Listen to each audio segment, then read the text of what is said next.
Salam əziz izləyicilərim, kanalıma xoş gəlmisiniz. Bugünkü videomda çiyələk cemini necə hazırlayıram, onu sizinlə paylaşmaq istədim.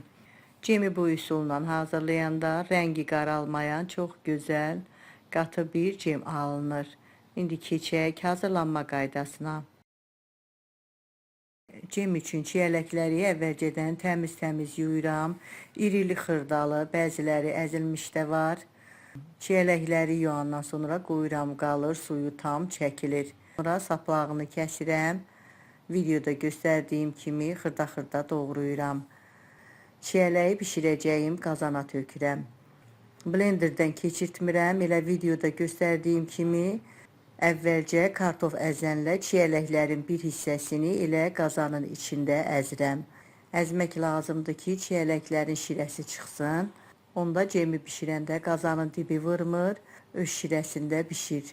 Doğrayandan sonra tərəzidə çəkirəm.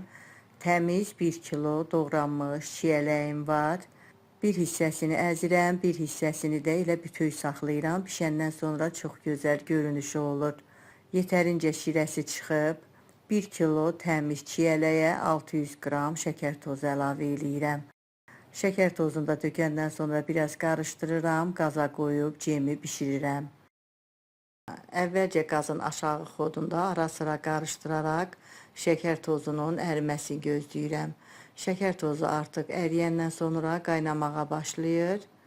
Şəkər tozu əriyib qaynamağa başlayanda qazın xodun gür eləyirəm. Cemi bişib tam hazır olana qədər qazın gür xodunda bişirirəm. İstifadə elədiyim ərzaqların miqdarını videomun açıqlama bölümündə də qeyd eləyəcəm. Oradan da baxa bilərsiniz. Cem bişdikcə üstündə əmələ gələn kəfi yığmıram. Elə sonda tam hazır olandan sonra kəfin yığıram. Siz elə bişə-bişə də kəfini yığa bilərsiniz. Mən 1 kilo çiyələyin cemini bişirdim, amma bu qaydada ölçünü artıraraq daha çox cem hazırlaya bilərsiniz.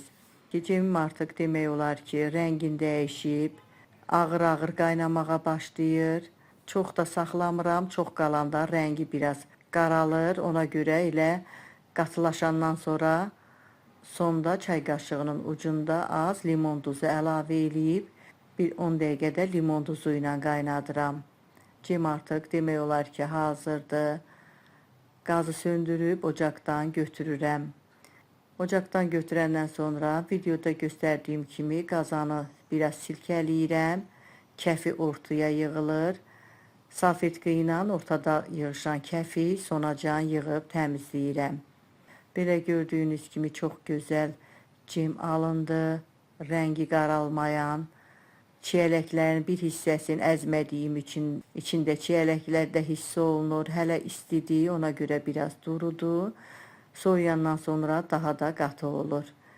Elə isti bankalara yığıram. Bu ölçü ilə 2 ədəd 450 qramlıq banka cem alındı. Biraz da dibində qaldı. Şəffaf rəngli, çox gözəl, çiyələkli cem alındı. Soğuyandan sonra soyuducuda da saxlamaq olar, sərin bir yerdə də saxlamaq olar. Çox yaxşı da qalır. İndi çiyələyi mövsümüdür, siz də alın. Bu qaydada belə gözəl, rəngi qaralmayan cem hazırlaya bilərsiniz. Hazırlayacaq olan hər kəsə öncədən nuş olsun deyirəm. Sağ olun, yeni videolarda görüşənədək.